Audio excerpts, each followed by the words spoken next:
All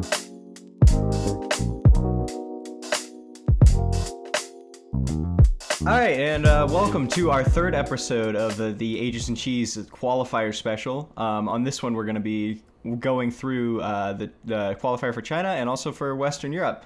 But to kick things off, we got a special guest here, Nomad, to help us out with the Chinese region a little bit. Nomad, how you doing? Very good. How are you? I'm doing wonderful. And as always, we have Benji here with us as well. Hello. So I am with I am being taken over by it's the British invasion on the show today.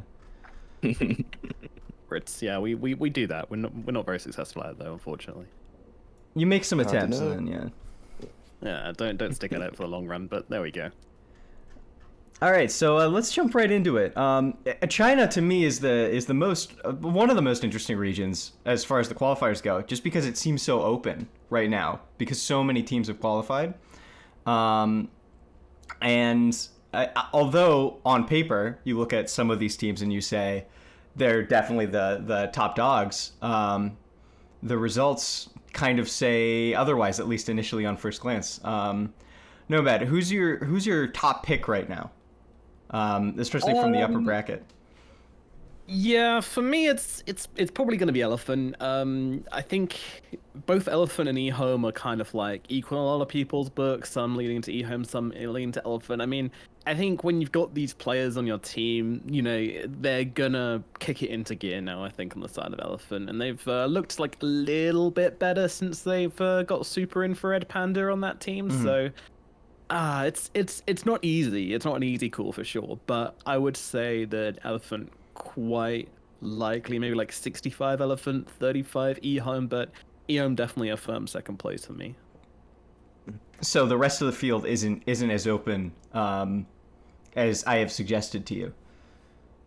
I mean, it's kind of like it depends if these lower teams show up, because we know that in China, especially around TI time, like especially at TI, it is the time when a lot of these smaller teams, which no one's really taken a look at, suddenly just kick it into gear and put an absolute blinder. You know, in the past, we've had C-Deck, we've had Wings, you know, we've had loads and loads of teams make really deep runs at TI coming from absolutely nothing. That can happen, but for me to sit here and say, it's going to be Asta Ares, it's going to be LBZS, like, I'd be talking out my ass. I'd just be making a guess, but maybe I should do that, because if I get it right, I'll look really smart. Yeah, that's the risky take. That's the precise reason I have RNG going through. It's that I told you so. I don't know, man. It's even then. It's too like there's too many. That team is too well known. You know, it's got to be one of like the that's true. Extreme Gaming. That's what I'm going for. Extreme Gaming. I'm gonna win TI10. The team. Now I have that a backup. You know, clip that, and then you know if it actually happens, I can be like, oh yeah, I've called it all along, guys. Don't worry. Just go to each region and find the team that doesn't have a Liquipedia page. And you just like exactly. That's the one. And one day. Yeah. Yeah, that'd be a play actually. Just go around recording clips of yourself claiming that each of these teams would win, and then just pretend you said it on stream or something. Easy, but no, yeah, definitely the top two for me is Elephant and eHome. Elephant probably number one. I mean, they're players, man. Like, how can they not? How can we not have FY at this TI after the previous two? Yeah, it is. So that's something I actually want to ask about. So obviously you look at this Elephant team, super stacked, right? Eurus, Somnus, FY Super, also Yang as well. All these players have at some point been considered, you know, one of the best in the world at their position, I would say. Maybe not Super. Yep. Super obviously more known for being a mid laner, but obviously a super like experienced player. But you know, for all the talent that this team hasn't been able to perform at DPC. I mean, that's just like a fact. They haven't qualified for either of the majors, and so even though this team has a lot of talent, do you think there's a specific reason why they're not performing, and maybe a reason why, you know, they won't be able to do so well at these qualifiers, despite, you know, the wealth of talent that they've got in their roster? I think it's the super team, you know, syndrome, which we see a lot of teams coming down with. You know, they have that honeymoon phase when they come together. They're just clapping cheeks. You know, before the DPC, Elephant were taking no prisoners. They were destroying everybody. They were like an elephant charging through like a field of, I don't know, mice or something. Although Elephant are actually scared of mice, that doesn't quite work out. But whatever, insert analogy here. But now, when the DPC came along, they just completely had a meltdown. They did not perform how we expected in the slightest. And it kind of just comes down to complacency, I think, and when you've got so many egos within the team, these players, they all know they're very, very good at the game. Therefore, actually coming together and working as a team can actually get quite difficult. And especially when the player with the least experience is the player in the Pods 5, the one that's supposed to be leading the team. Mm-hmm. I think Red Panda kind of had an impossible job in leading these guys, because how can he ever command a team like this? I'm not saying this is the case because I don't actually know, but for me, the most likely scenario here was that was the case. Like Red Panda, he just couldn't, whether that be his own ability or whether that be his team not trusting him, whether that just be like, everyone's too, trusting in their own ability and not really willing to accept adjustments to be made, at least from the DPC. I believe that's what we saw. So, yeah, I would say it's kind of down to that. Replacing him with Super, I don't think there's much difference in ability, I would probably guess, but when it comes down to leadership, you know that they will have the utmost respect for Super, and Super won't let them pull any bullshit. He's an experienced guy. He's not gonna let them mess around or anything like that. And it kind of comes down to that principle of like, you'd rather have your whole team making the wrong move than all your different players, making what they believe is a right move, but not on the same page. It doesn't really matter if you're doing the right thing if your whole team's not behind you, right? Like, you need to move as a unit. The elephant we saw in the DPC season 1 and season 2, honestly, it wasn't a unit. So it's also just worth pointing out. I mean, this is obvious, but the other teams that they have to go up against are just so good as well. I mean, it really is just an uphill battle for any team in China to make it out of regionals. So just because you didn't make it out of regionals doesn't mean that, at least in this region, that you're a bad team by any stretch of the imagination. Sorry, could you say that again? I just wanted to point out that that it is an uphill battle just to make it out of regionals in China. So that like right, yeah. Yeah, it's not easy for sure. Mm-hmm. It definitely is. It does not speak to the strength of these teams that they weren't at the event. It definitely. I think that at least eHome and Elephant could be in contention with any team at any of the majors we've had so far. Yeah, and I mean, you don't know. Like, they could have done better than Asta. Like, maybe, I doubt it, but maybe. Like, the major was very, very, very high stakes and very brutal. But yeah, I understand there's a lot of memeing in the Chinese community about poor old Asta right now, calling them like the tea masters or something. I don't really understand the Chinese memes, but they're not. They're as brutal as we are. Let's be honest. Yeah. So I kind of want to talk about, so you have Elephant going through, but to me it looks like, just based on the bracket, eHome actually has a bit of the easier road right now. They have to go against Aster Ares in the first round, and then either the winner of Phoenix Gaming or Sparking Arrow after that. Whereas Elephant kind of have the road where they go against Team Magma, and then their second matchup is against Royal Never Give Up, RNG. So I believe RNG did take their series in DPC Season 2. Do you think in spite of that, Elephant's going to be able to beat them out? Just because it is like this is the event that they need to win? It's a hard call. I mean, I think you were going to see a different Elephant in these qualifiers, because there needs to be a different Elephant in these qualifiers. These players, like, having ex-TI players in your team does make you more likely to qualify for TI. Like, I'm fairly sure that is probably backed up by statistics. I can't bother to go and look, but just trust me.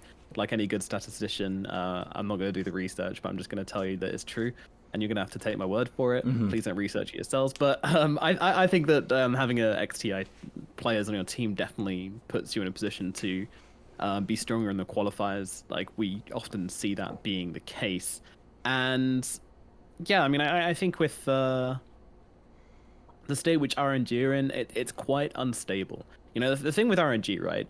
It's a big positive for them that they've got this guy God King, whose creativity and vibrant gameplay it always gives them the element of surprise.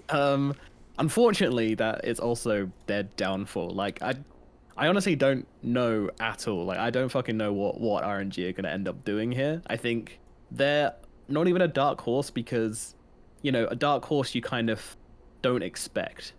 People expect RNG to do something, just no one really quite knows what it is. Like I think it's worthwhile putting them as like a value bet for your qualifier predictions. I think that's reasonable because they could turn up and be like the team we know they can be. But it's kind of like a 50-50 whether we see, you know, this magnificent stallion of RNG striding through the finish line, or they're going to just end up turning right and walking into a bush or something. You know, it really is 50-50 with RNG, unfortunately. So they're just not a consistent team. And I think when it comes down to TI, consistency becomes pretty important. Yeah, I completely I would echo that sentiment. Especially like you look at I don't want to like jump regions too much, but you look at it like Western Europe with their qualifiers right now, and that's the big talk I think everybody's having right now is like which of these teams looks the most consistent. Nah, it's an easy qualifier. ITB into the breach, gonna take that one, no problems at all. Yeah, it's the easiest qualifier to call actually. I think you'll find. Well, you also you gave me some confirmation bias there with the TI players always making it to TI. It helps you in the qualifiers because I think I have sad boys going through in North America. Yeah. So I'm true. there's the TI energy coming through. Has Moon Meander played on TI before? I believe he played in the OG squad that bottomed out. TI6 OG probably. Yeah. Was he in Digital Chaos? He may have been at some point, but he wasn't in when they made that run. For sure. In when they made the run? Okay, No. okay. I can look it up. Yeah, either way. But yeah, I mean, NA, I don't know, I'd probably have Undying going on over there. But we're not talking about NA, we're talking about China. So I wanted to talk about, I guess we'll move on to the lower division teams, or the lower bracket teams, which I guess there really isn't that much of because there's some buys down here. Is there a dark horse? If you had to name a dark horse that isn't Extreme Gaming, who's obviously going to show up and win the whole thing, yeah. do you have a kind of a pick in mind there? Yeah, Extreme Gaming is definitely the meme choice. LBZS would be my serious dark horse. I think this team does have potential. Like, if you go through their games, and their history is not good. Like, they don't have a very strong game history, but you look at some of their wins, and you look at some of their performances, and, like, this team can play some awesome Dota. They really can. Like, this team has more potential than maybe, like, 90% of the teams, like maybe more potential than every other like non-top 2 team, like except for Elephant and eHome.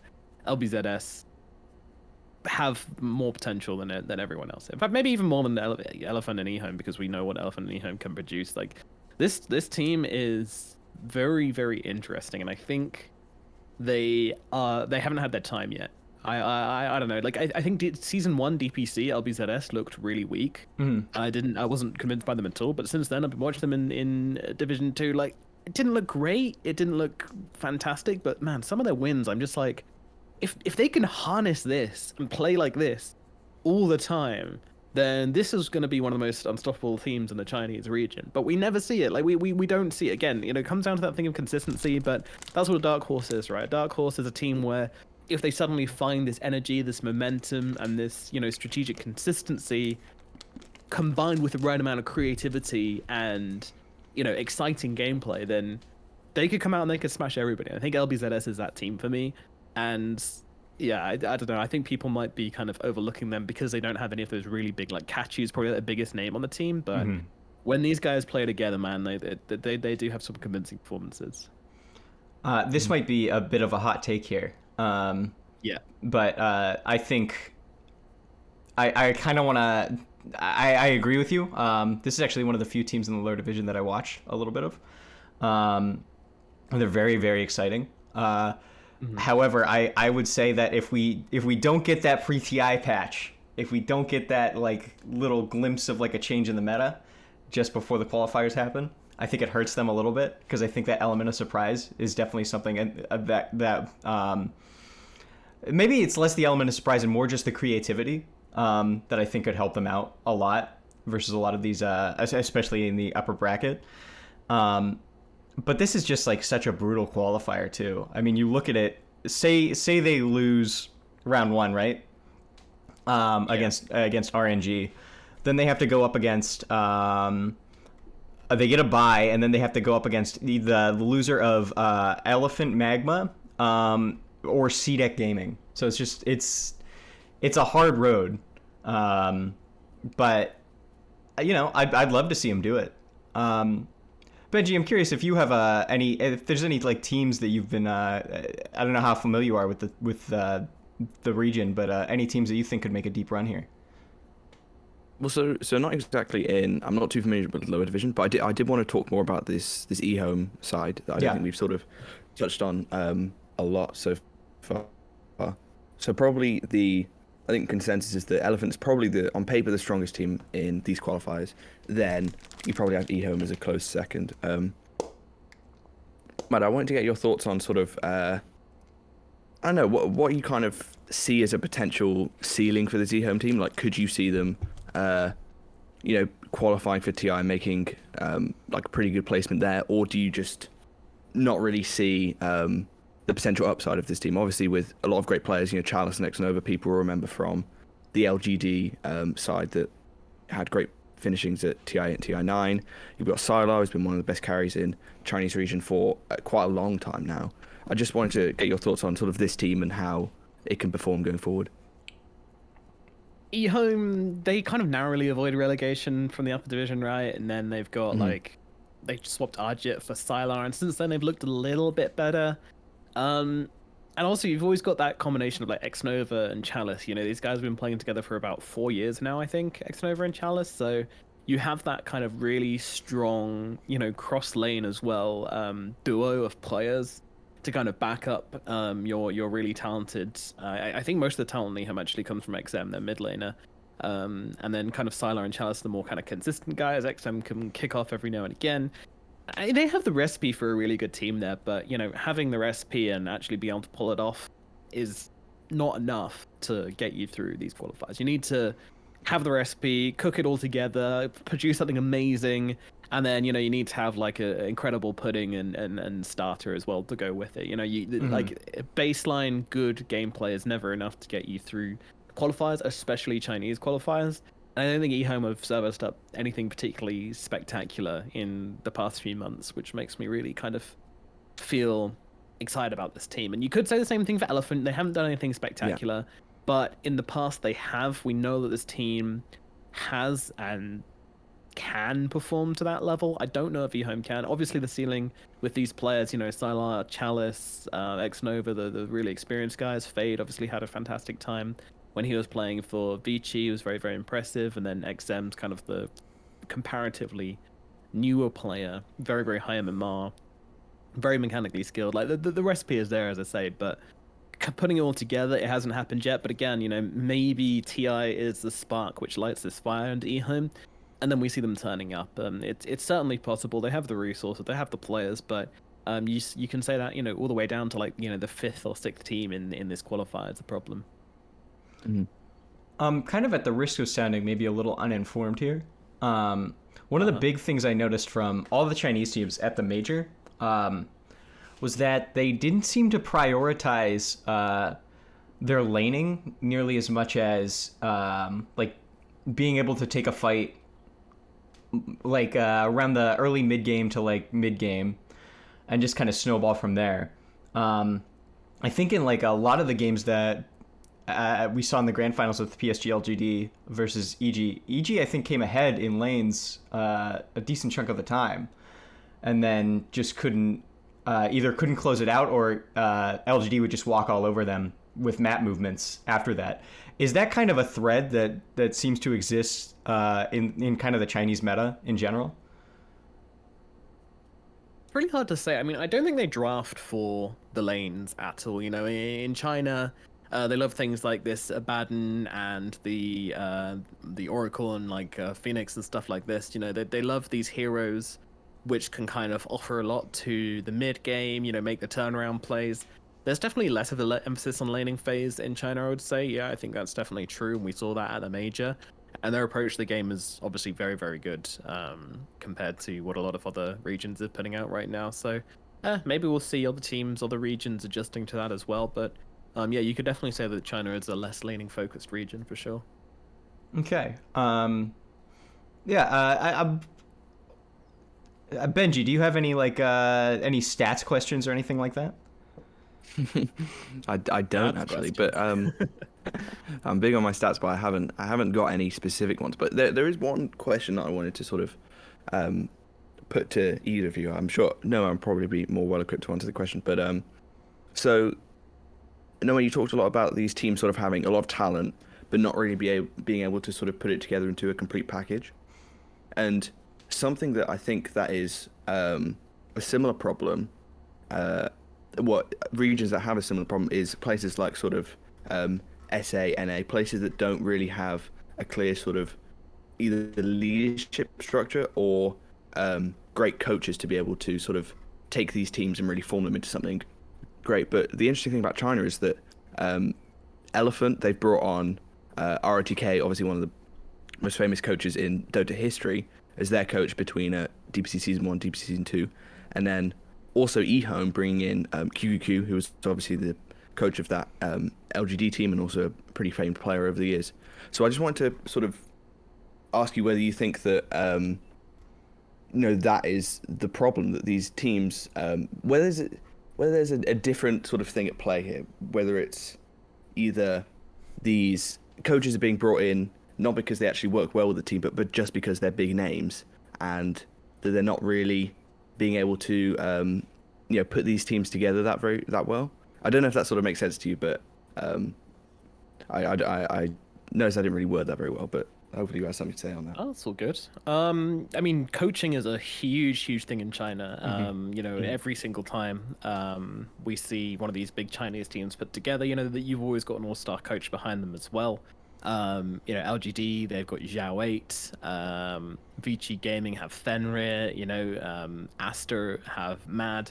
They're not like, they're almost always veteran players as well who've had a lot of experience as well. Coaching is a really important part of the Chinese scene, and I think it's just a fundamental difference in how the players approach the game compared to other regions, regions which aren't as coach heavy. Such as even like EU, for example, it's not a particularly coach heavy region. It has become that way recently, but that started in China. Like look at Alliance, for example. They didn't have a coach for the major, I'm pretty sure. Secret have Heen, don't they? But anyways, it's definitely much more emphasis on it. I think it comes down to a fundamental, like, the players at the top expect to have this high-level coaching behind them, and that's how they function.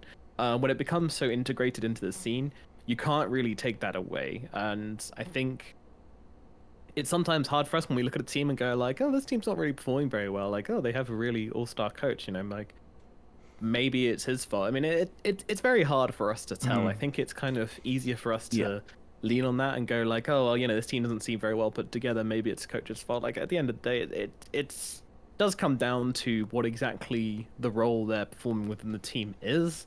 Are they drafting? Are they making decisions without the consent of their players? And there's no real way to know that except by really going deep into the teams and analyzing it and like going, well, does this player seem comfortable in this hero in this circumstance? And was this picked by the coach? Or, is this specific set play they made? Was it maybe too forced, something which the coach is pushing a little bit too hard on them?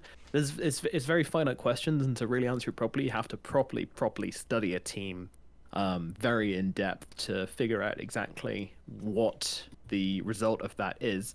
Overall, though, I'd say like you need coaches in China, and I don't think that taking the coaches away is really gonna do anything positive for any of the teams. Just because again, it's their bread and butter. It's how they know it, and it's how they play it. Yeah. And I think like in the case of Elephant, having someone who kind of maybe the hard thing about Elephant is like, and I don't want to make any accusations about the players, but it when you see other super teams, we kind of touched on this a little earlier, is that you can kind of get too many cooks in the kitchen. kind of situation going. Egos clash, and Yeah. is how it be. Yeah, and that's where I think a coach can really come in handy is having somebody there who can, like, after a game, sit you down and be like, hey, this is, let's focus on the bigger picture here. Because sometimes a captain you're not, the possibility doesn't exist to do that because you're also playing the game. Okay, so I guess we'll move it on to kind of, do we have any like big upsets that we could see happening? Maybe not like a team that can make it all the way through, but a team that maybe could take a game off of like one of these better teams. I guess we kind of already touched on it with LBZS, but could Spark? I'm very curious about Sparking Arrow Gaming. Could they take a game off of, like, say, eHome if they make it through that first round? I mean, I think eHome have the potential to just bomb out. Unfortunately, if they do get caught off guard, that can happen. But I don't think that will happen because they've got, they've got the experience behind them to not really, hopefully, not make that mistake. But based on some of their DPC performances, all it takes is 2 series and you're gone. And from some of their DPC performances, you look at some of their losses and you can say, well, a lot of this is unforced. A lot of this is just misplays. If that happens in this situation, you're gone. Especially if you're coming against one of these younger teams which are really, really hungry and, suddenly find their motivation to play super well. Maybe eHome was slightly unprepared for it. They could get caught out. It's a possibility. So, yeah, I think, like... Excuse me. I think there is a possibility of that happening, yeah. I think it's less likely to happen with eHome and Elephant, though. I think it might more be likely to happen to, RNG... Phoenix, the 3rd and 4th seed, whilst they are very good teams, the possibility of them just kind of collapsing is very real.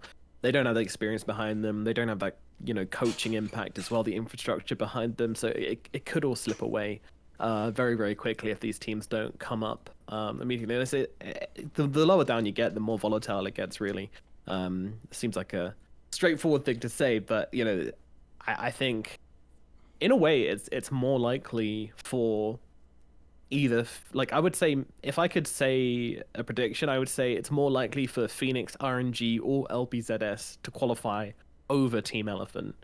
So like one of those 3 is more likely to qualify than just Team Elephant's odds on their own. If I was a bookmaker, then I'd be like, yeah, probably like 35% on Elephant there and 65% on Phoenix, RNG, LBZS. Maybe even more. Maybe even steeper than that, I would say, honestly. I mean, that is just one of the interesting things about China in general right now. Is just because you have so many teams qualifying, the rest of the field that exists is kind of these, like, a lot of it is lower division. Most of it actually is lower division teams because all the upper division talent is gone at this point and have already got invited. Yeah. All right, so I guess we'll close it out here with I guess if you had gun to your head tomorrow, you had to pick a team that's gonna take the whole thing. I know you said Elephant earlier. Are you gonna stand by that?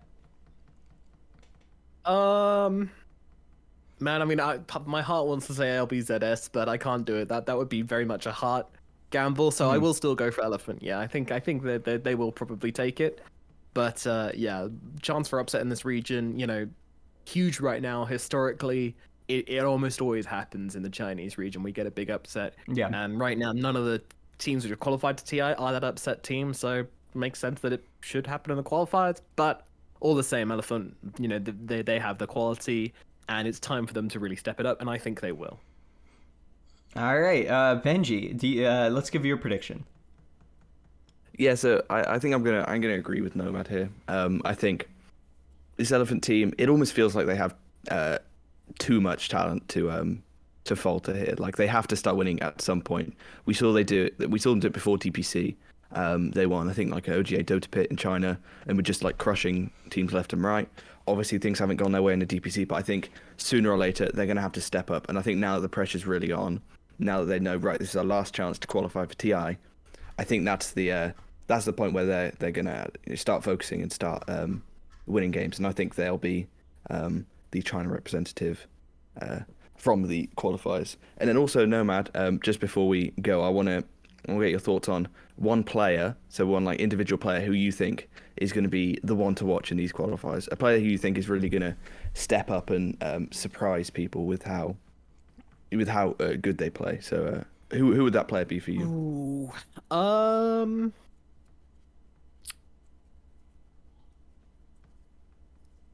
This is a very, very hard one. I'm probably gonna say Kachu on LBZS. You know, China is a region very stacked with incredible pos fours, and yeah, LBZS certainly have that. Kachu's a very young, creative, and exciting player to watch. Could pull it out the bag, and if they're gonna make a run, it's gonna be behind that man. Yeah. Okay.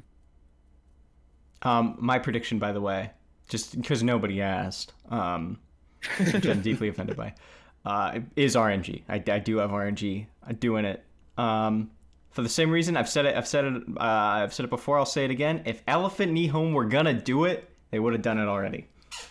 Yeah. True. That is True. Great point. yeah. All right.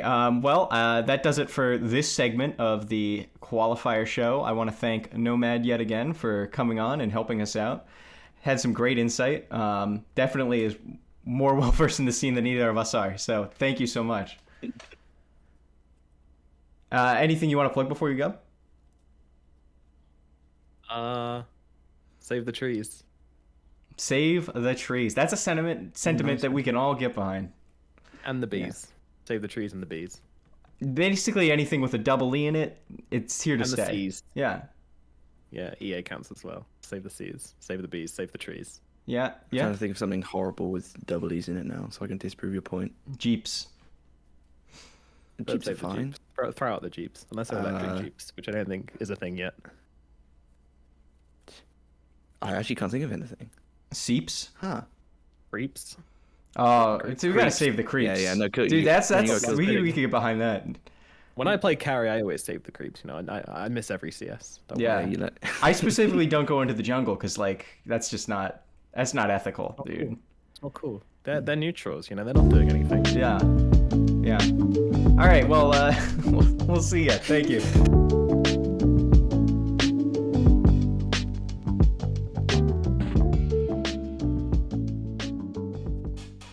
Alrighty, and welcome to the last episode of Aegis and Cheese for the qualifiers. This is actually going to be our last one for a bit until we do the TI preview show. And here with us today, we have, I'm 4beats, joined by Benji, and we have special guest Permasneeze here with us. Hello. And we're going to be talking about Western Dota today, some Western Europe Dota.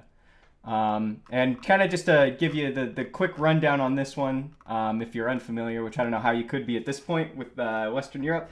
This was the region that everyone was saying coming into the season. They're going to do it to them. This is the best region in Dota.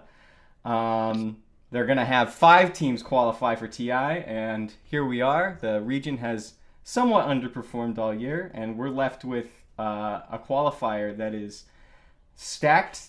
It's pretty top heavy, but stacked. Kind of similar to Southeast Asia, where it was like no one really knows who could take it. I would say, and you guys can correct me if I'm wrong here, but the big difference here being that this region is much more top heavy than Southeast Asia. In Southeast Asia, it kind of looked like anybody could take it, with a lot of parity between even like Div 2 teams and Div 1 teams. Western Europe, it looks a lot more like you have 5, maybe 6 teams from Div 1 who are super in contention, and then Div 2 is kind of not in the running. Is that correct, would you say? I think so. I think you've got. I think the main sort of distinction there is that these lower teams could definitely cause upsets, but to me at least, they're certainly not teams that could sort of chain that together into a deep run, if you get what I mean. So that, like, maybe for one series they could upset an upper division team, but I don't see any of these lower division teams really making it too far in this qualifier. Yeah, I think just as a general guideline, all the lower division teams, while they have pulled off upsets, they haven't really done anything that makes me feel like they could take like more than one series off an upper division team. So while they might pull off an upset, and send one of the upper division teams to the lower bracket, it's unlikely that they can take it very far from there. That's how I feel at least. Yeah, I would pretty much agree with that. I think the only one that people would really say is in contention from lower division is Viking GG, which is also a team that was upper division in season one, and it was a team that I think a lot of people thought would stick around, but just couldn't hack it because Western Europe, there's a lot of good teams, a lot of teams you have to play against. So yeah, I guess we'll go right into the bracket here. So kind of what we've done on all the other episodes, I guess we'll stick it around for this one. Top three teams you think who could really take it, especially in this upper bracket, all the Div 1 teams here. Is it? So obviously you've got the three most prominent teams, the teams that even if you don't really keep up with Dota, you'll know Nigma, Liquid, and OG. I think those have got to be the three favorites certainly.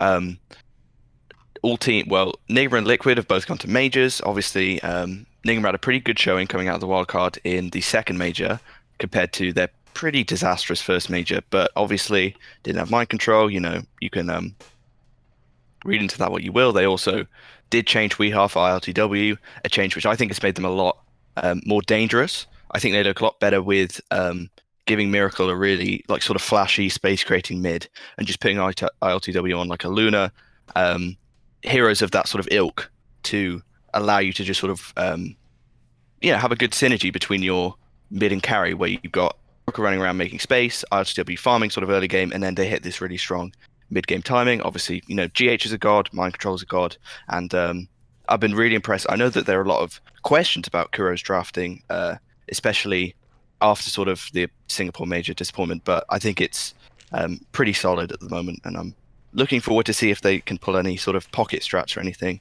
at this qualifier. Then you've got Liquid. This is really, I don't want to say inconsistent because that sounds kind of negative, but they're one tournament they made look like the best team in the world, and one tournament they look like they don't even belong in sort of the upper echelon of Dota. They do have Boxy back now. It'll be interesting to see how they sort of adapt back to being to their normal sort of lineup as opposed to having Sumail in mid and Koi for an offlane as they've been doing for the past sort of few months now. So I think it's difficult to assess Liquid. It's probably the one that is the hardest to predict out of those three teams. Mm-hmm. I think Liquid is the one that could adapt really well to having Boxy back in. They could just sort of pick up right where they left off, or there could be some growing pains. And in a qualifier, you don't really have time for that. You lose one series, you're down to the lower bracket, and your chances sort of decrease massively of making it through. So, I mean, we'll see there. And then obviously you've got OG. And this one isn't really sort of form. You can't really. I mean, when it comes to OG, you can't really talk about form because you look at TI8, look at TI9, the TIs that they won, obviously, they did not have form coming into that tournament. They looked disappointing during DBC, and then, when you get to TI, it all sort of turns around. So that'll be the most interesting to me, I think, to see whether OG can sort of repeat that again.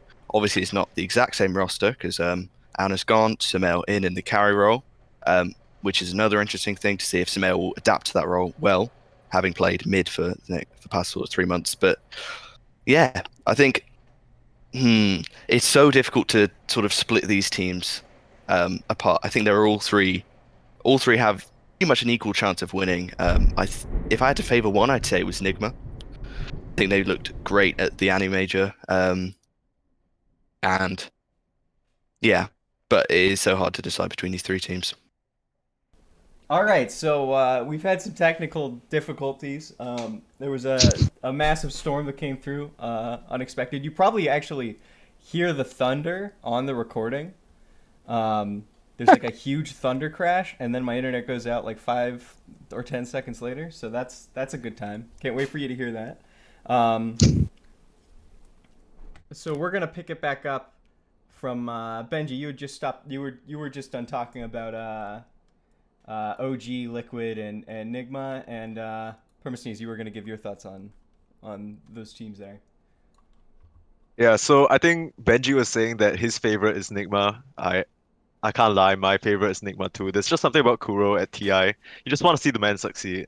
And I think historically speaking, where we've seen them falter or look a bit shaky is when, mind control is not performing. Because back when they had Weeha on the team still, while Miracle is still a very flashy player and he single-handedly carries some games, you kind of need a stable, supporting cast. I wouldn't even say supporting cast, maybe like you just kind of need someone to fall back on. And mind control usually is the one like spearheading that. Like you see him running around with the supports GH and running around with Miracle to make those plays happen, and he's kind of like the paragon of their stability. When they looked shaky is when both, Miracle and Weeha were both having off games. But now you have two of those calls, ILTW who was brought in for season 2, and they've looked a lot more exciting to watch, I even say.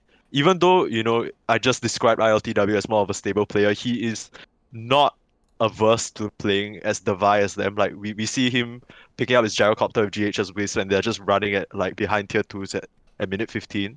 So it's like there's a bit of the Nigma magic, I'd say. Like every team when they go to TI, especially when they have flashes of brilliance, there's a certain brand of like TI magic that they're playing with, and I think Nigma is kind of showing that. So they're definitely my favorites.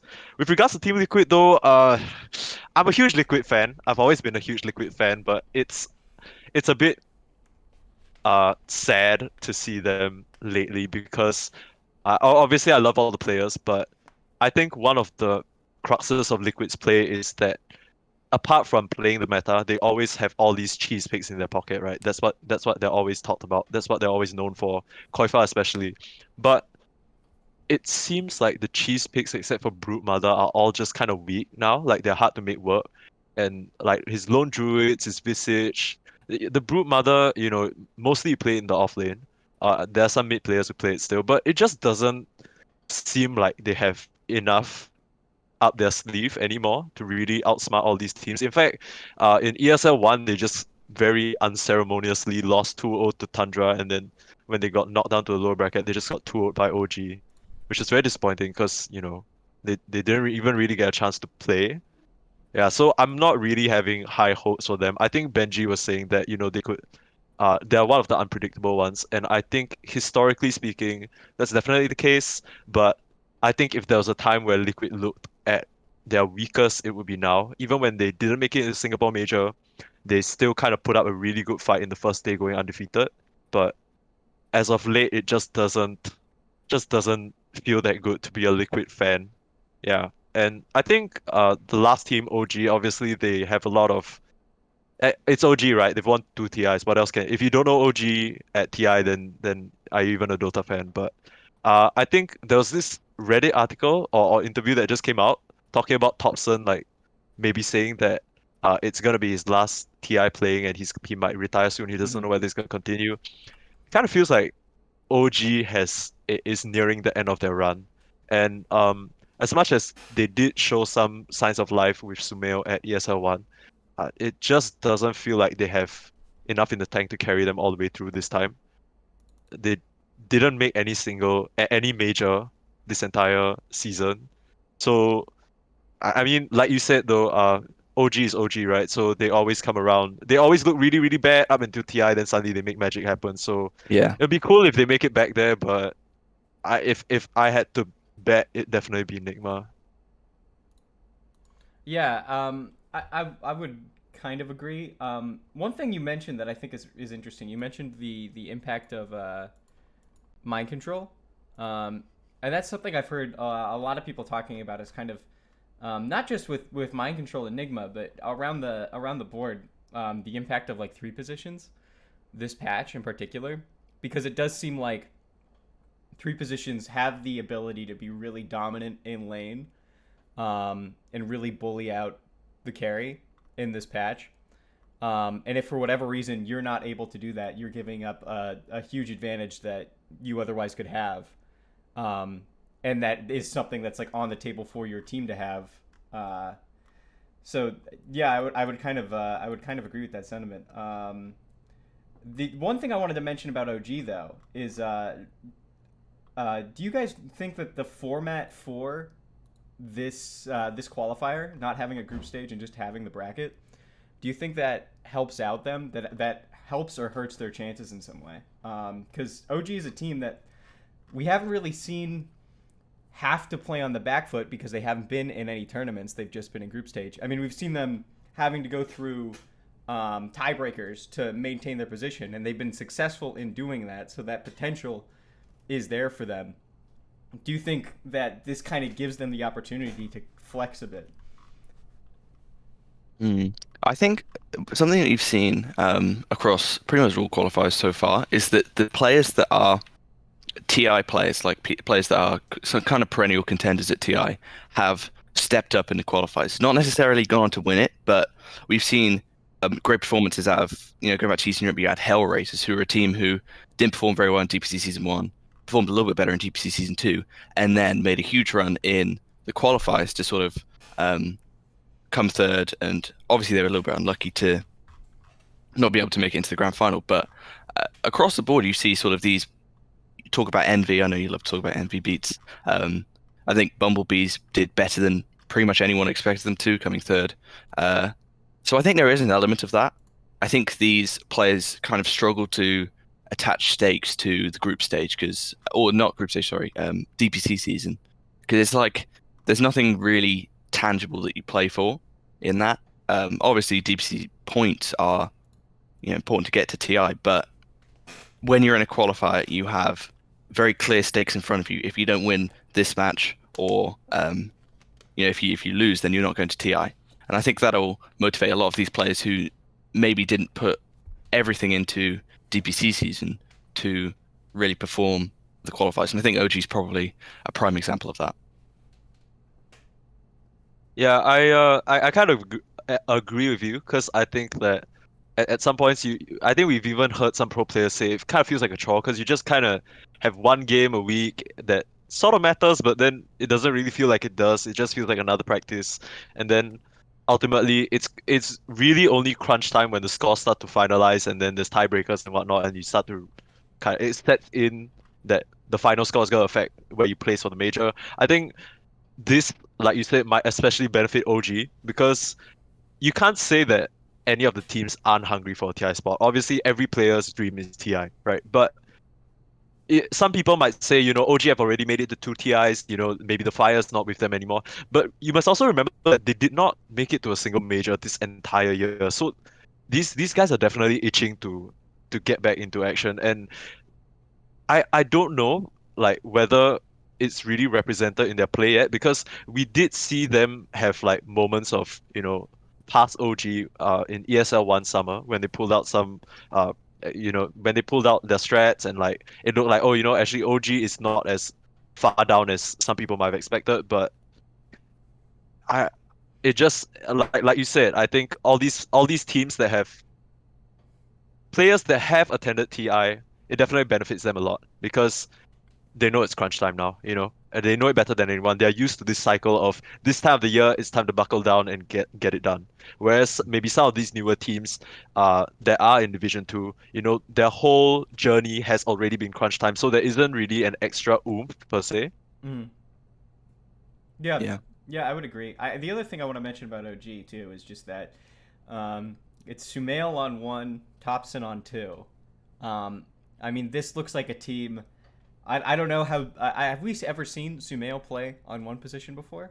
I think he did when he was playing. When he was with back or when OG, Oh, he was on yeah. OG. Yeah, I did.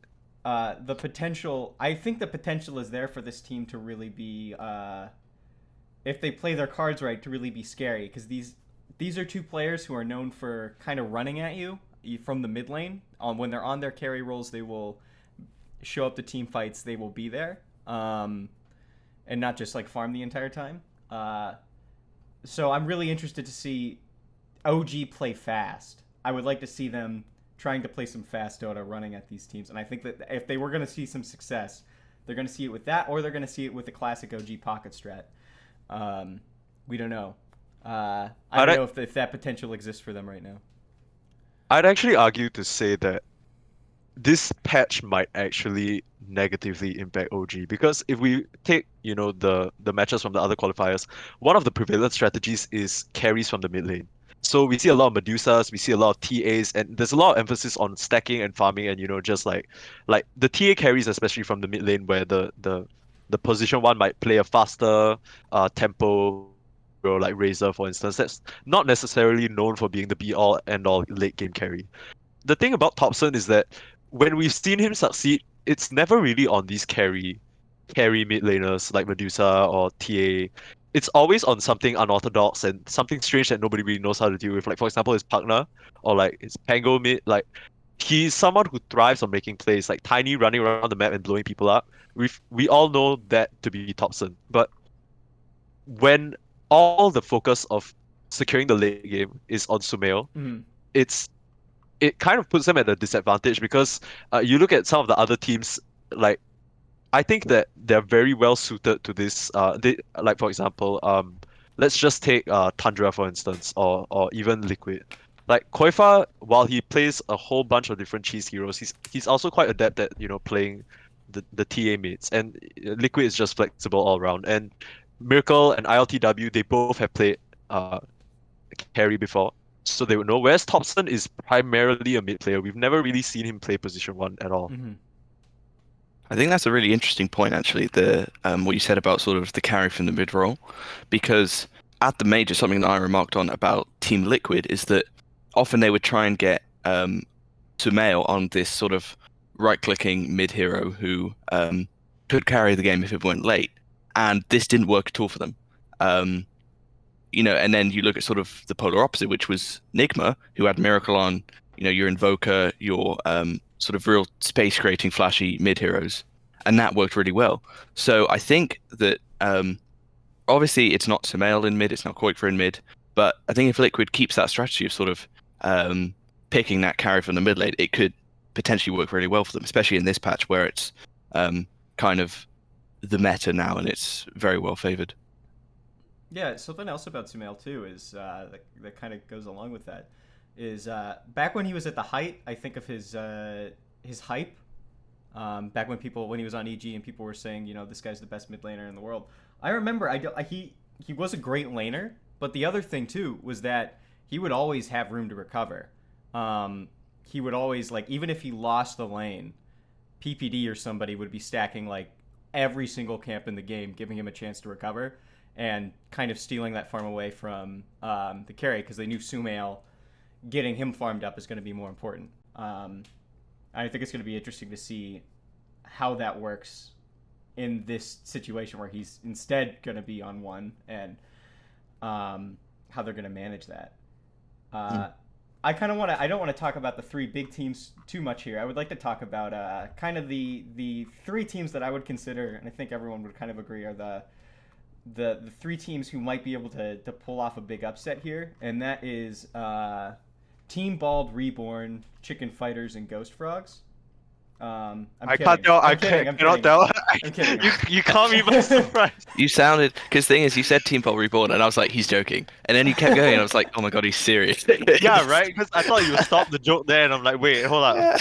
No. Tundra Esports, Brame, and Viking GG. Could you guys talk to me a little bit about some of these teams? I guess we'll start off with Tundra because my boy Snake King is on that team. I feel like you should talk about Snake King because your boy Snake King is on that. Yeah, team. go on. I mean, it's Snake King, right? He is the king. Every single time I remember a great Snake King play, it has been in a qualifier, specifically a TI qualifier. Every single time I have seen this guy shine, it has been it's usually in the lane. You'll just see him owning the lane. He'll be a Chad. He'll start walking at your tier 3 towers and getting farm, or like pulling the wave for his position 3. I think Tundra could really shake things up. I think the only thing I'm not sold on with Tundra right now is Fada on 5. I think he's in this role because he has experience. He's, I think, the most experienced player on this team. And I think that can make him a great captain. But every other person, I think, kind of shines on their role. Fada is the one that I've kind of been unconvinced about all season, and that's not to say he's not a good player. I mean, he has had some performances. I'm just I'm not sold right now. But I guess we'll see. I mean, I don't know. I think if they're gonna do it, it's gonna be on the back of Snake King. He's gonna make it work. I'm excited to see it happen. I think the thing about Tundra for me, I know Snake King obviously a great player, but Skeeter was definitely one of the most impressive players for me in DPC. Agreed. And Agreed. yeah, one of the players that sort of I didn't know much about coming into DPC, but this guy just has. He's a very solid player, but he also has games where he takes over. He doesn't really have sort of the bad games that you see from some of these players that sort of tend to go off or they have a terrible game. He's just very consistent, and some of Tundra's best strategies have just been to put him on a Wraith King, an Ursa, and just let him sort of take over. I think 9's been good, serviceable, I would say. 33 as well sort of fits that role of just being, fine cores, just sort of Stable. working to, I think, enable. Yeah, stable is probably the right word, to just enable Skeeter and the Lamb to carry the game. And I think that's definitely what Tundra are going to have to play around if they want to cause upsets and make a deep run. I'd actually argue to say that I feel like Tundra has all the pieces, in their recipe for success. Because, like, while I kind of agree that Fata, it's not necessarily that he's a bad player, but it's just like he's not really making any like outstanding position 5 plays. Someone who I would put on that kind of track would be someone like Insania, where you've seen his Oracle pop off and like do amazing things. But Fata is very similar to Kuroki, where they're both like old school players and they're kind of stubborn in a way, where you'll see Fata pick the same thing for himself. Like because he thinks he's a good 5 hero, right? And the rest of the draft is what he thinks about. I think notably what we saw recently is he'll just keep picking himself Snapfire regardless of whether it works or not, just because he's comfortable on it. But Yeah. I don't think that's the point, like the part of Tundra that really makes them work.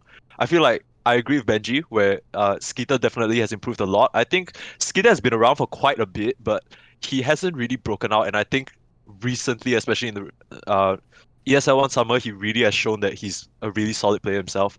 9 and 33 are the 2 players that I'm looking at, because I feel like more often than not, I've seen 9 just like take Mars in mid and make him look like a carry. That man is absolutely insane on the heroes that he's comfortable with. And 33 for the longest time has already been an outstanding offlane player. He's one of those. He has the one thing about an offlane player that you want, and that's like unorthodox but kind of stable at the same time. He reminds me a bit of like Ice, where they both do very strange things compared to other offlaners, and I think that's what let him succeed in his brief time on OG also, where he brings a lot of weird strats that you don't really know how to deal with. I think notably on OG when he was playing for them, he played Chen off lane quite a lot. Yeah. That Yeah, was one of this my man is favorite. yeah, this man is just a maniac, and I feel like he's one of many people who have played with him have said this as well, that he's one of the highest skill players that they have played with. So I think that Tundra is actually quite suited to really take it. I think when we were talking about Enigma, Liquid, and OG, obviously they're the most big name teams, but Tundra definitely in terms of power rankings, I'd say is really rising. One last point that I'd like to add is that when they looked shaky, they were all kind of, just a newly formed pub stack. This was before they were picked up by Tundra, and they were just kind of like trying to grind it out together and grow together. The thing is, they're in a team facility now. They have been for like, I think the latter half of DPC, and they also they were together for the entire of ESL1. And that type of environment definitely will help the team grow exponentially, I feel. So with all of them together and being able to go over the games and like focus really and buckle down on the TI qualifiers, I think Tundra is well suited actually to make a very deep run. Yeah.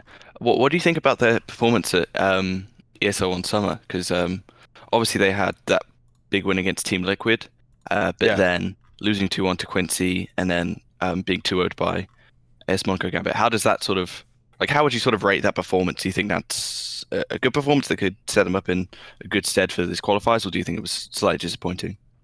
I think it was slightly disappointing. I definitely expected them to do a lot better, but I I would even go so far to say that even though they lost, I don't think they really played poorly. A lot of it felt like just they didn't have a superior strategy, which is probably the biggest weakness that they have, right? Because as much as some of these players like Snake King 33, they've been around for a bit, they lack like they lack a very a team defining strategy, I'd say.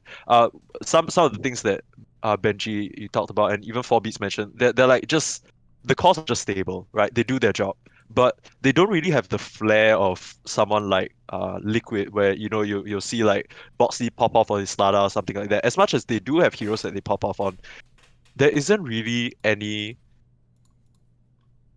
unconventional or innovative strategy that I've seen out from them, and that might come back to bite them because, they obviously have shown some of their play at ESL one. So, compared to these other teams, like for example, Brame, who won at ESL one, um, obviously secret strats, right? So we'll have to see what they can bring out at the qualifiers, I guess. Yeah, I say the last thing you want to qualify is just to be figured out, because at that point Yeah, it's like, um, pretty much all of your hope is gone because you need to have. I think you need to have at least a little bit of unpredictability to be able to sort of um, draft against these high quality teams and be able to sort of compete with them. And I think if you have limited strategies or you have one that you go to too much of the time, you're going to get figured out and you're going to get beaten. yeah. It's interesting that you mentioned the ESL one performance because I feel like with how it panned out for Tundra, it actually affects them negatively instead because it gives teams a very clear instructional guide on how they get beaten. Hmm. Do you know what I mean? So, if they want to succeed in these qualifiers, they're gonna have to think up some other like approaches coming in, like completely different from what they showed at ESL one. Because ESL one was kind of like them showing how Tundra's beat. Mm. So everyone who is viewing them as a serious contender, which should be most EU teams, will look at that and remember that, oh, we to beat them we need to do this. To beat them we need to mirror this performance. So they really need to switch gears and bring something new. And I think part of that too extends to what we were talking about with Fada being, maybe a little bit of a stubborn old grump at this point. But I do want to point out that this guy is one of the most mechanically gifted players, or what at one time was thought of as one of the most mechanically gifted players in the game. He can play like some pretty skill intensive heroes. He was one of the best, if not the best, brewmasters in the world for a period of time. Why not pull out some Brewmaster 5? Have some fun with it. Other teams have been doing it, and it's looked okay. I mean, pull out some weird shit for the qualifiers. I see no reason why. Now is not the time to. Now is not the time to fall back on old strats. Now is the time to do something different and try to make something work. I guess we'll move on to Viking GG then. I'm fairly unfamiliar with this team because I didn't watch any lower division last season. I'm aware of their DPC season 1 run, where they looked like a team that probably should have performed a bit better. They had some grievances with the format and getting knocked out to lower division because, I mean, to be honest, and I think season 2 kind of showed this just based on their performance, they are a cut above the rest of the teams in lower div. But do they have a chance here? I mean, there's some real talent on this team. Yeah, Benji, do you think Viking GG? Do you think it's they have a chance? I mean, they're against OG, right? And Yeah, do you think that helps them out, or do you think that hurts them? I think it hurts them. I personally, I don't have them winning against OG. Obviously, if you can beat OG, then that's a huge benefit because then you've got a huge upset under your belt. You then have a decent road to the rest of the qualifiers that you're still in the upper bracket. But the most likely scenario is that they lose against OG and they find themselves in the lower bracket where you have to win every single series against some tough teams. And they have shown that they can beat these lower bracket teams, but the lower bracket is just such a difficult place to win from. So, but talking about Viking more generally, their DPC season 1 was really interesting. They beat OG and they beat Nigma and then lost all their other games. So they lost to Tundra and they lost to Heiko's 2 and out Chicken Fighters, which yeah was just super odd because this team was decent coming into DPC season 1. I think everyone thought that right Tundra and Heiko's they're probably going to be the ones relegated, but yeah, Viking unfortunately. Oh no, they didn't even get to play a tiebreaker. I thought they did. I must have misremembered that. But obviously showing what they can do in TPC Season 2, going 7-0. Didn't look particularly challenged in any of the games, really. And they did make a roster change, obviously bringing in Kezu for Toby, I think it was. It was their fourth Yeah, player. Toby. Yeah, and obviously Kezu is widely known as, at some point in the past, has been possibly one of the best offlaners in the world. I wouldn't rank him that highly at the moment, but certainly a extremely good player who can, as we've said about a lot of these players, can pop off on a certain hero, but the rest of the time is very consistent. You pretty much always know what you're getting with Kezu. You're going to get a pretty decent showing. Sometimes he can be better than that, but it's very rare that he's worse than that. And I think that's sort of a very important quality for an offlaner to have. The rest of this team are players who don't have much major experience. I think that's the key thing here. You've got Chad Boom, Aramis, Celery. I don't think any of them have been to Valve events before. So that could be something that potentially hurts them. I know we've talked a lot about sort of that TI factor being, really buckling down for this qualifier, knowing that it's your only chance to make it to TI. It's a tough road for Viking for sure. I know I really like this team. I like Immortal Faith coaching them. I think he's done a really great job with this team. If you think about where they sort of started from early in 2020 to get to being one of the top teams in EU Open qualifiers is, a great road. But I don't really see them having a shot at winning this qualifier. And I think that's not really the strength of the team. That's more the road that they've got to take for me. Yeah, I think that as much as they have shown like promise, it's really not. It just doesn't feel like it's their time yet. Like they, Yeah. even though they had a decent run at ESL, like they toured Nigma, which was like the biggest upset. Nobody expected that because Nigma was looking on fire at Animajor, and then Viking GG just comes in from lower division, 7-0 and just tours them. But then they just quickly lose out to T1, and then they beat Team Unique 2-0, but then they drop out to AS Monaco Gambit. That experience doesn't really help them very much. I mean, you could argue to say, okay, it's going to help them against Nigma because if we look at the bracket, if they do end up beating OG, Nigma is most likely their next opponent in the upper bracket. But apart from that, that's not really going to help them. And they're 7-0 in the lower division.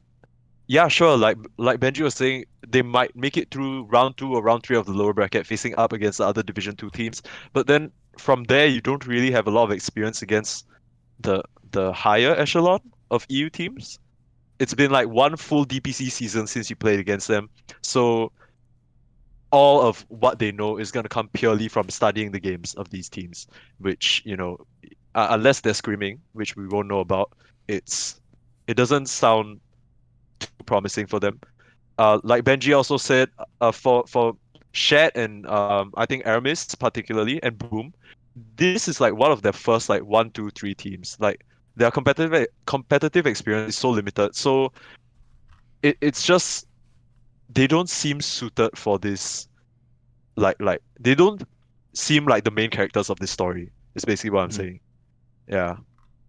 It's interesting. Yeah, You I think you said mentioned it. Sorry. No, go ahead. It's interesting you mentioned the kind of the lower bracket because although it might be hard once you finally have to go up against some of those like better teams that get knocked down. If as like a Viking or like a Tundra or even like a Hellbear Smashers, like a team that looks like they're gonna get knocked out in their first round or might get knocked out in their first round.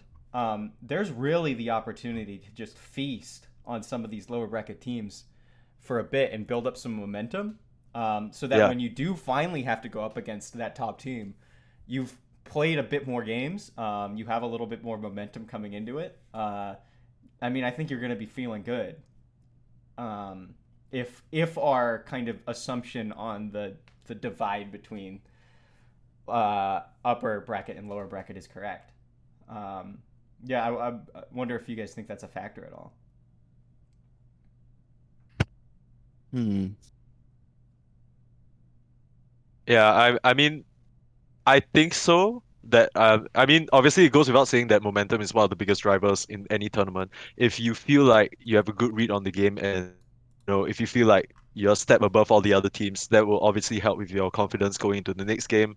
And sometimes one swing is all it takes.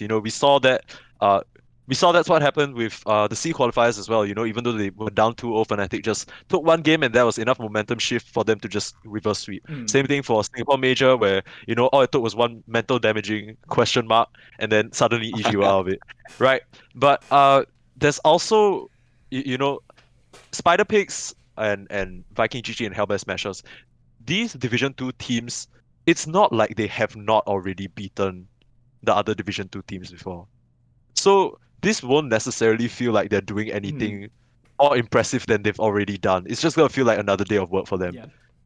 even if they do win, right? Because obviously, you never know if the Division 2 teams they've been biding their time, they might come out and do something amazing. I think um some of these Division 2 rosters might actually have a really good shot of upsetting the other Division 2 rosters, other Division 2 teams that we rank more highly. But if it's the way we expect, Hellbear Smashers, Viking GG, and Spider Pigs aren't gonna necessarily feel that impressed with themselves. That's what Mm. I think. Mhm. And I guess we'll move on to Brame going off of that then. Brame, for anybody who doesn't know, this is kind of the ex ad finum roster, with I think two players kind of swapped out. Um, this was a team that last season people were very very hyped about. They thought they could actually make it pretty far in the season and possibly even like qualify for the major. Um, they unfortunately were not able to do that, but they were able to avoid one of the most contentious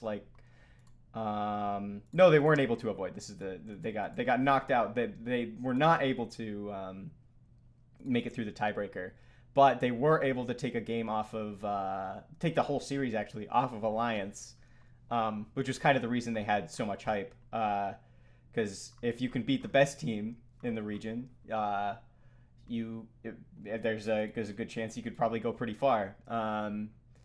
But they just weren't able to close it out. When did that? I'm just making sure that happened like pretty early on in the season, correct? Like Yeah, it was one of the first few games yeah, for Brave, I believe. yeah. And uh, even though they weren't able to do it, they had the same record as Tundra and OG going into. I mean, that's why the tiebreakers happened. It wasn't like some freak thing where they won their first game and then got swamped in every other game. They looked good.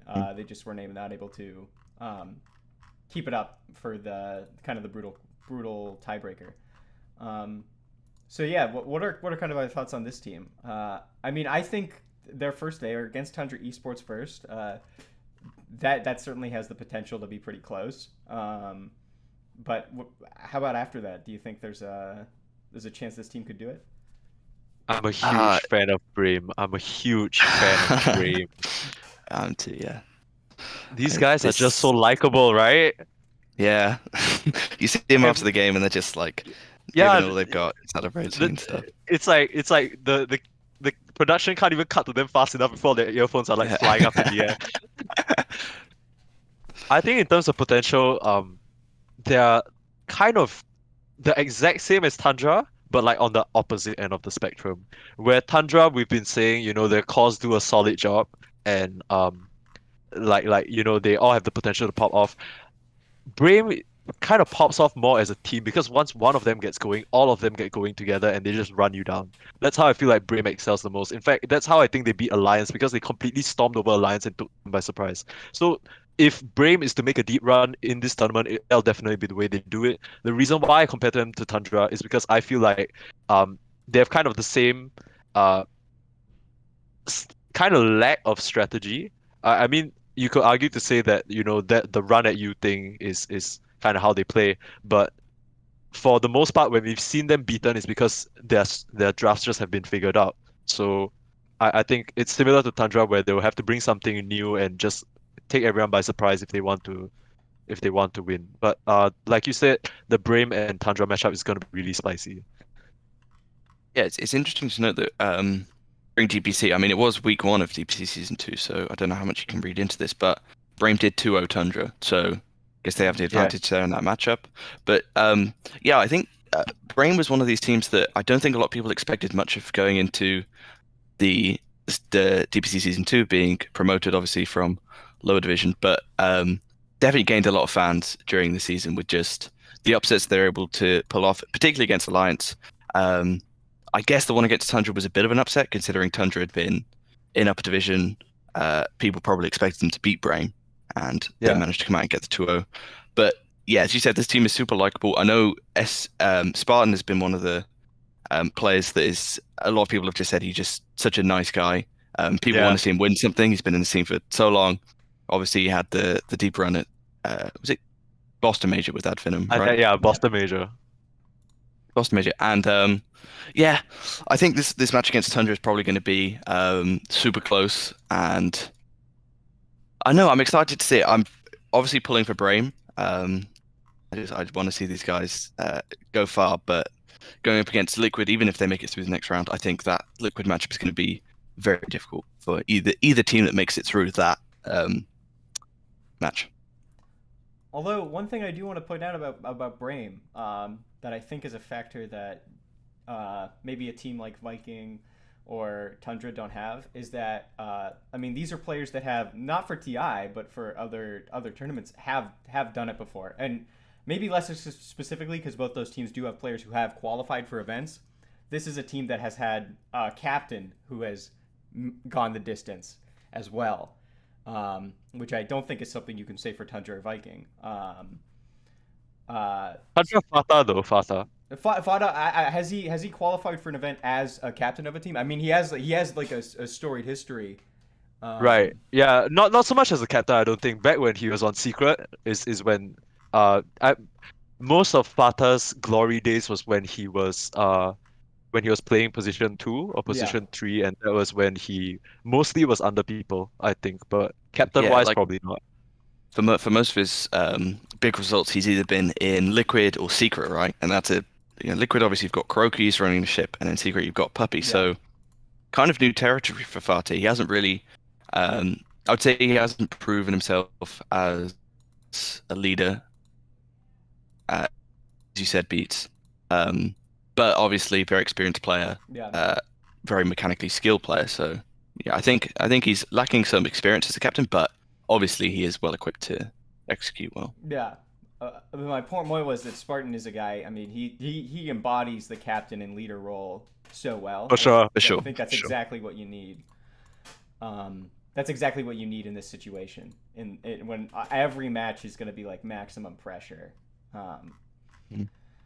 So yeah, I mean that pretty much does it for the upper bracket. I mean, I guess we can briefly mention the lower bracket. Are there any teams here? And I know I'm being blunt. And maybe a little mean. Yeah, are there any teams here that people really think could really make it for lower division? Okay, so yeah. Okay. Yeah, so I haven't got any teams that could. Okay, sure. So I haven't got any teams that I could see winning the whole thing. I will say that outright. But there are 3 teams that I think could do interesting things. I think you've got Ghost Frogs, who obviously they're getting a bye through the first round from being 3rd in lower division. They looked really good in the open qualifiers for season 2. I don't think they even dropped the map in like open and closed qualifiers. This is a team that is pretty stacked with like talent that I think people will recognize from like high level pubs. Obviously, you've got Crystallis, who's been one of the highest MMR players in Europe for a long time, and then also picking up Toby from Viking GG. I think has been a huge upgrade for them, and they've looked really solid. They will be going up against most likely Hellbear Smashers in the second lower bracket round. So I think that is definitely a winnable matchup for them. Going to be quite tough because I think Hellbear Smashers is a team who, they have been in upper division. Obviously, they went 0-7, which doesn't reflect very well. But this is a decent team at least, and I think they'll give Ghost Frogs a good challenge. But that's a winnable matchup for Ghost Frogs. Something that you can't say if they were going against like Enigma or Liquid. So I think that they could potentially go quite far.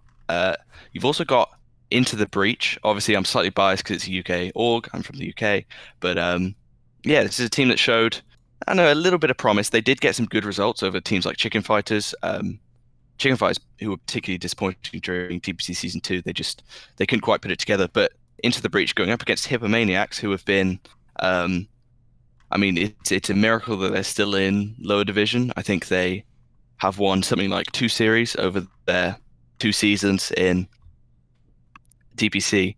So I would give that one to Into the Breach, and then in the second round you're probably facing either Tundra or Brame, and I think that has got some upset potential. I think it's most likely that either Tundra, the loser of Tundra or Brame, is that one. But you know, there's definitely potential there for Into the Breach. Maybe a team that you haven't quite researched, don't really know that much about, and they've got some pretty talented players on their roster. So I think there's some potential there. And then the final one is Team Bold Reborn. I know this one's a bit of a meme, but I genuinely think they could at least win a couple of series here. Obviously, bringing in Pylai Dai is the big move that a lot of people have been talking about. You talked about a veteran leader, you know, someone who could captain this team. He kind of fits that role perfectly. I think it was a great pickup. And I even think Pylai Dai could have been a great pickup for some of these other teams. But he went to Team Bold. They get a bye through the first round, finishing 4th in lower division, and they had some really good results there. And then they'll be going up against most likely Spider Pigs, which another winnable matchup against the Spider Pigs roster, who's been good, obviously finishing 2nd in lower division. But you'd rather, as I said before, you'd rather play against a team like Spider Pigs than someone like OG, someone like Enigma, someone like Liquid.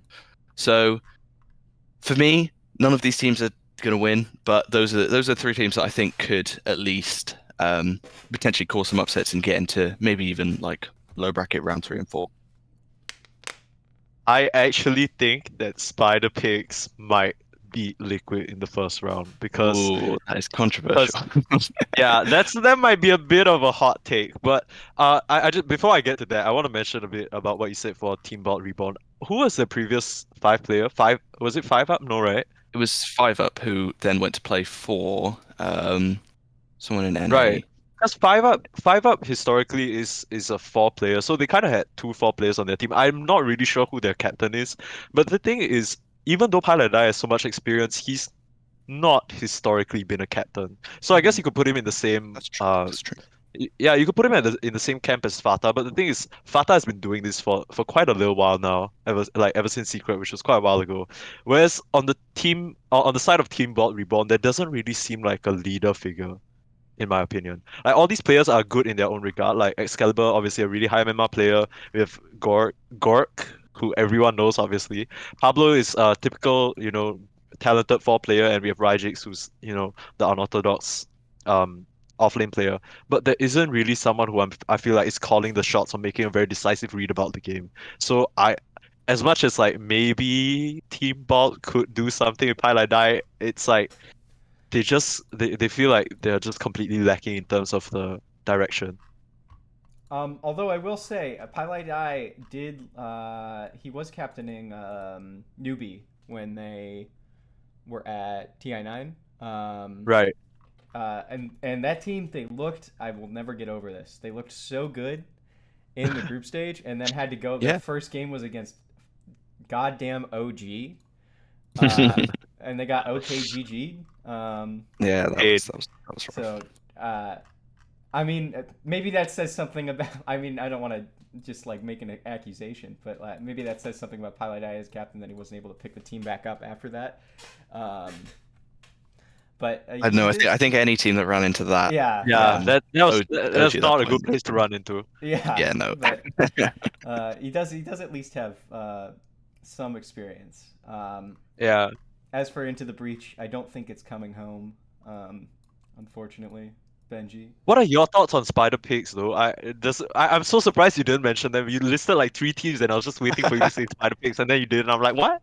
It's because I can tell you exactly why. I think it's because Spider Pigs is the. I don't think they're a joke. Like with the other ones. Yeah, they're not, right? Like there's a real chance here. I think. I don't think they're on the same level as like Viking, Brame, or Tundra, but like, even just based on roster alone, this team is like, they have experience. I'm Oh unfamiliar wait, with LeBron as like a captain though.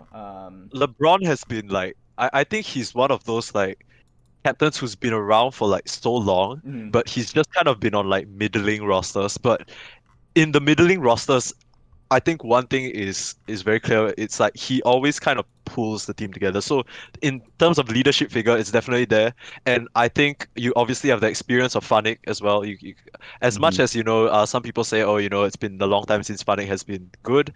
He's still playing at a pretty high level, and you can't discount the fact that they were lower division second place right after Viking. Mhm. Yeah, Yeah. I'll be honest that this was kind of on me. I forgot that Spider Pigs is X level up without RTO. But no, Yeah. yeah, this team was um, one of my favorite teams to watch during TPC season 2. Specifically, I was really interested in RDO because I saw him in Bait, and I was like, this guy can play like 3 heroes. He's terrible. And then he comes to level up in EU, and he's just like crushing games. Obviously, not on this team anymore. I know there was some disputes about the former org level up and sort of paying for accommodation stuff like that. But Yeah. yeah, no, I'm very excited to see this team. I think they are an outsider in a match against Liquid. I would still sort of take Liquid, but I do recognize that Spider Pigs are a very interesting team, and yeah, to be honest, maybe I'll swap Team Bold for Spider Pigs then because I forgot that they were level up beforehand. I just think that it's all down to aggressive child because we have seen. I think that's a name that has been popping up, especially since we've seen a lot of lower division teams like in the not really qualifiers, but I think aggressive child has been a name that popped out recently, and it's mentioned quite a bit. And in the games that where I have watched Level Up succeed, not Level Up succeed, but in the games where I have watched him, he has always looked pretty good. Mhm. So him moving here obviously is untested, so they might have a bit of work to do. But the main pinnacle for this team here for me is LeBron and their mid player Noob. This guy is really, really one of those like typical skilled mid laners who can fulfill both the role of a carry mid laner and one of those tempo mid laners. Specifically, he impressed me a lot on his Snapfire. Back when Snapfire mid was still a thing, he was just blowing people up like Thompson style. So I think they really have a good chance here. Yeah. Yeah. That's my only pick for low division though. Like I kind of agree with you. I kind of agree with you with the Ghost Frogs thing, but Into the Breach has kind of looked a bit middling for me. I don't really believe in the only player I really believe in is Exantic, He's yeah. who he's kind of like he's a decent player, but the rest don't really inspire a lot of confidence. So Yeah, yeah. I don't like the one thing I do not like about Into the Breach is Tanner on 4. I think Tanner's a great player, great mid laner, Yeah.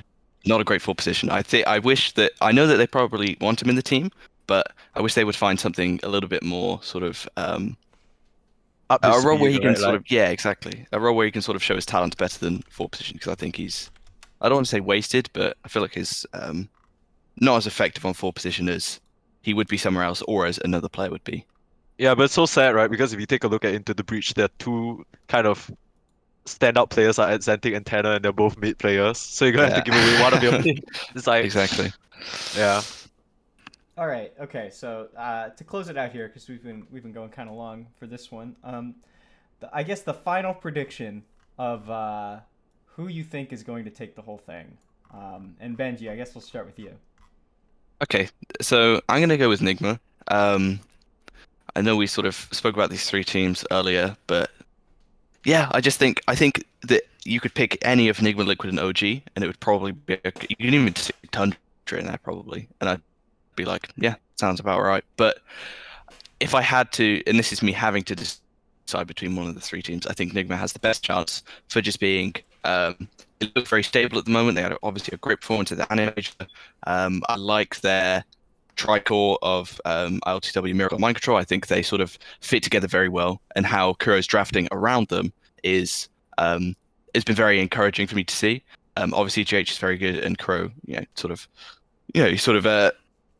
say speaks for himself. Is that a phrase? Anyway, Kuro's good. All right, so Nigma is my pick to win the qualifiers.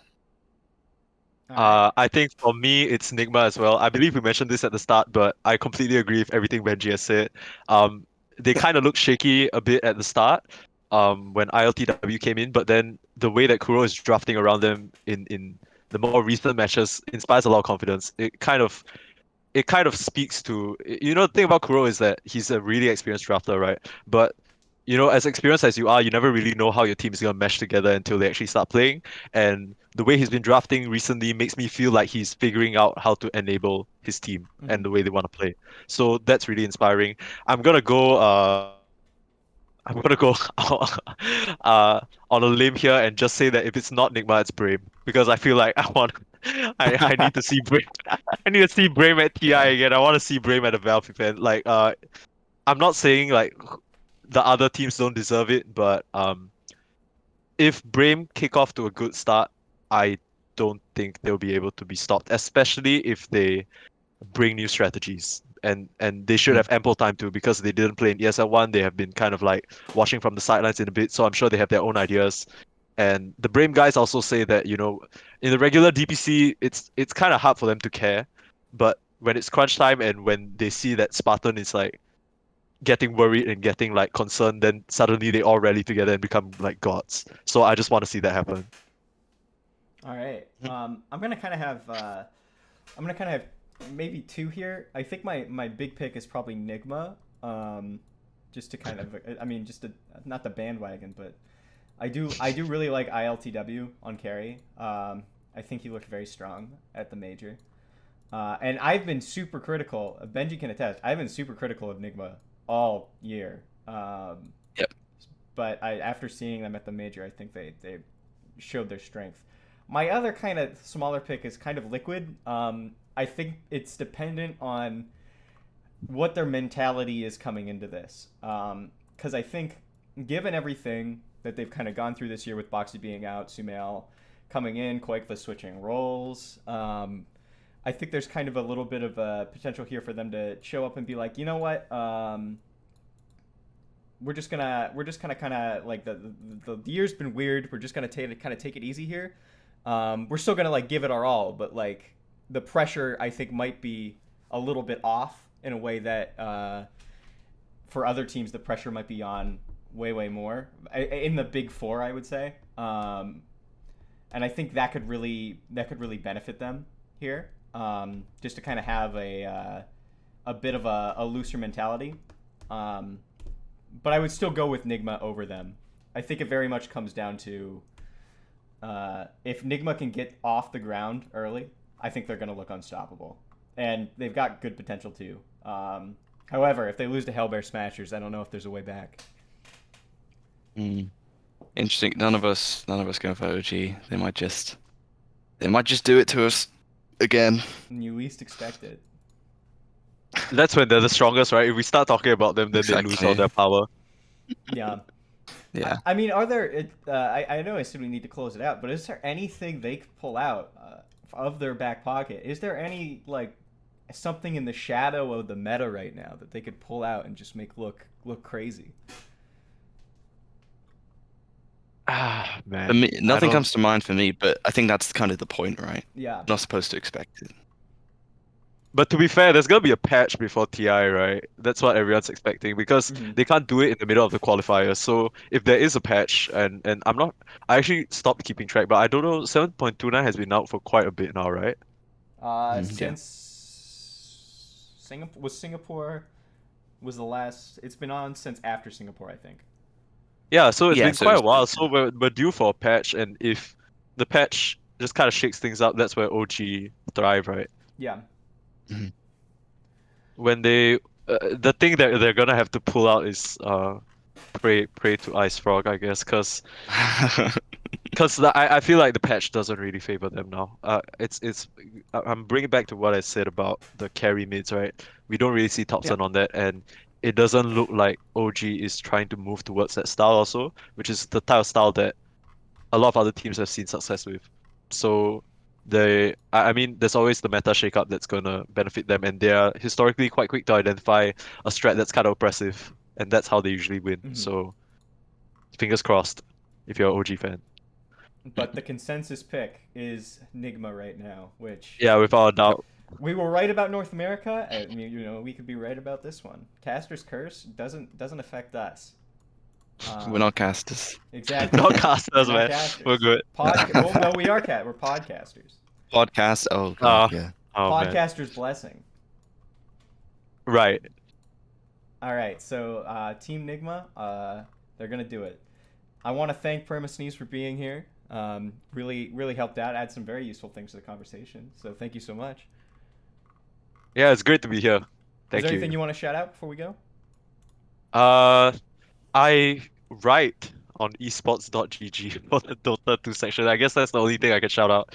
So yeah, check out the website and check out our Dota 2 section. We'll definitely be covering the qualifiers as well, so you can check out our articles there. But yeah, that's about it. Great articles, very informative. Especially the Warlock one, right? Yeah, a high tier. Yeah. A high tier analysis. Always. Yeah. Okay, so that's gonna do it. Yeah, this is Aegis and Cheese.